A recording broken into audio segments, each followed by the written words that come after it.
कुबेरेश्वर धाम में हुई मौत के बाद अब सख्ती का रुख अपना रहे हैं प्रशासन। सीहोर कलेक्टर और एसपी को नोटिस जारी किया गया है, तो वहीं मानव अधिकार आयोग ने जवाब मांगा है।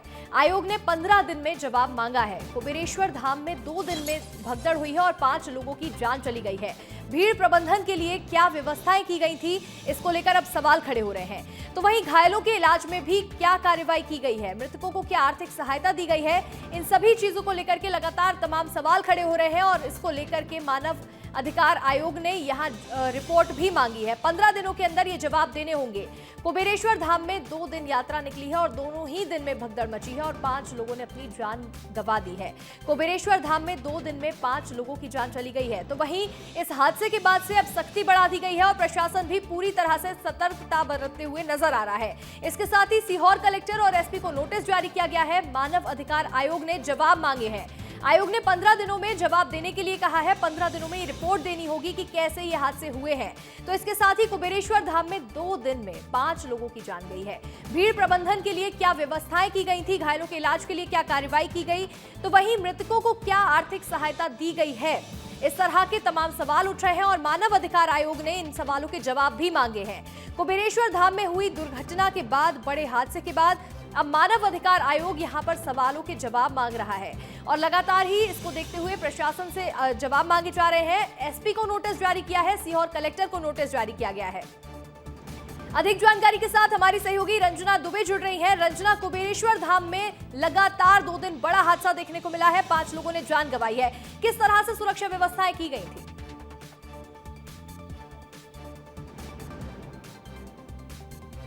देखिए अंशिका, जिस तरीके से बड़ी संख्या में लोग कुबेरेश्वर धाम पहुंचे और वहां पर भीड़ अनियंत्रित हुई और जिस तरीके से अब लगातार मौत हुई है और अभी बड़ी संख्या में लोग वहां पर हैं, तो हो सकता है कि ये आंकड़ा बढ़ भी सकता है। और इसी को लेकर अब राज्य मानवाधिकार आयोग ने नोटिस भेजा है सीहोर कलेक्टर और एसपी को। इस पूरे मामले में रिपोर्ट तलब की है और ये कहा है कि जब इतनी बड़ी संख्या में जो लोग वहां पर पहुंचने वाले थे, तो कितने लोगों के वहां पहुंचने को लेकर अनुमति दी थी और अगर वहां पर पहले दिन भीड़ बेकाबू हो गई थी तो इसको नियंत्रित करने के लिए दूसरे दिन से क्या इंतजाम किए गए थे और किस तरीके से उन्होंने भीड़ प्रबंधन किया है, इसको लेकर जवाब तलब किया है। और ये भी किया गया है कि आखिर जब कलेक्टर और एसपी संवैधानिक पद पर होते हैं तो इन तमाम जिम्मेदारियों के लिए वो वैधानिक रूप से जिम्मेदार होते हैं। और ऐसे में ये बड़ा सवाल यहाँ पर खड़ा हो जाता है अंशिका की जब इतनी बड़ी संख्या में वहां पर लोग पहुंच रहे हैं तो उनके रुकने से लेकर उनके इलाज को लेकर और तमाम जो व्यवस्थाएं वो किस तरीके से की गई हैं, क्योंकि हर साल वहां पर इतनी बड़ी संख्या में श्रद्धालु पहुंचते हैं, लोग पहुंचते हैं और दूर दराज से पहुंचते हैं। और अभी पहली बार नहीं है जब ऐसा हादसा हुआ है, बल्कि इससे पहले भी कई बार वहां पर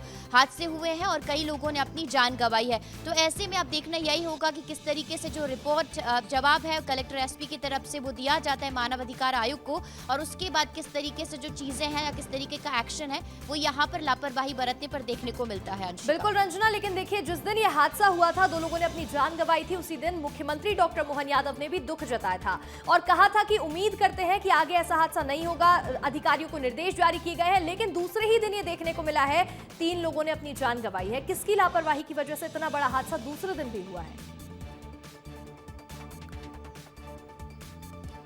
देखिए अंशिका, इसमें अधिकारियों की लापरवाही तो साफ तौर पर ही समझ आ रही है, क्योंकि देखिए जब इतनी बड़ी संख्या में श्रद्धालु किसी शहर में पहुंचते हैं तो उसमें आपको ट्रैफिक मैनेजमेंट, दूसरा आपको भीड़ मैनेजमेंट, जो इतनी बड़ी संख्या में जब लोग वहां पर जुटते हैं तो इसको लेकर जो भीड़ प्रबंधन है वो अधिकारियों को करने की जिम्मेदारी होती है।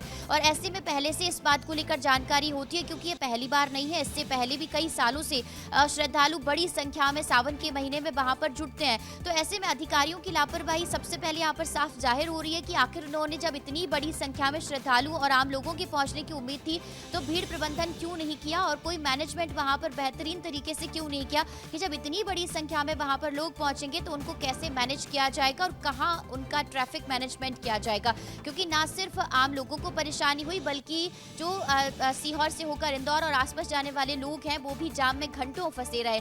तो इसमें अधिकारियों की लापरवाही तो है ही, और इसी को लेकर अब लगातार इस बात को लेकर सवाल खड़े किए जा रहे हैं कि आखिर अधिकारियों ने इतनी बड़ी जिम्मेदारी निभाने में लापरवाही कैसे करी। तो इसी को लेकर अब कोई एक्शन भी देखने को मिल सकता है वंशिका, क्योंकि इससे पहले भी मुख्यमंत्री ने भी कहा था कि अब भीड़ को मैनेज करना होगा और कोई बद इंतजामी वहाँ पर नहीं होनी चाहिए।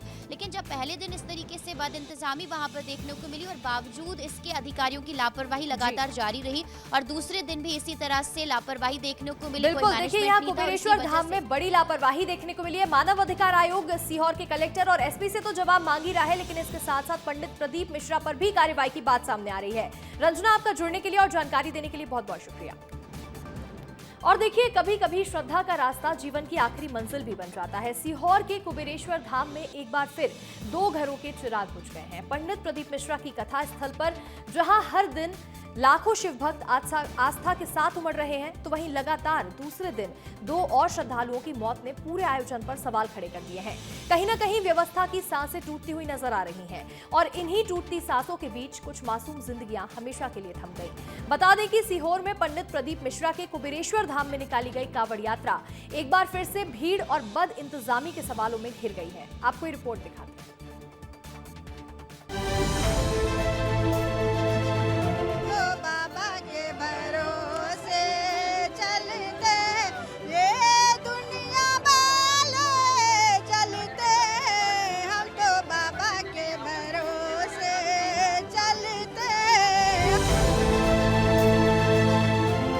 कुबेरेश्वर धाम में लाखों की संख्या में श्रद्धालु आज पहुंचे हैं भगवान शिव पर जलाभिषेक करने के लिए। और हम लोग देखिए कुबेरेश्वर धाम के अंदर ही मौजूद हैं और ये वही जगह है। शिवलिंग देख लीजिए, भगवान कुबेर की ये शिवलिंग, और यहीं पर लगातार भक्तों की तरफ से देखिए जलाभिषेक किया जा रहा है।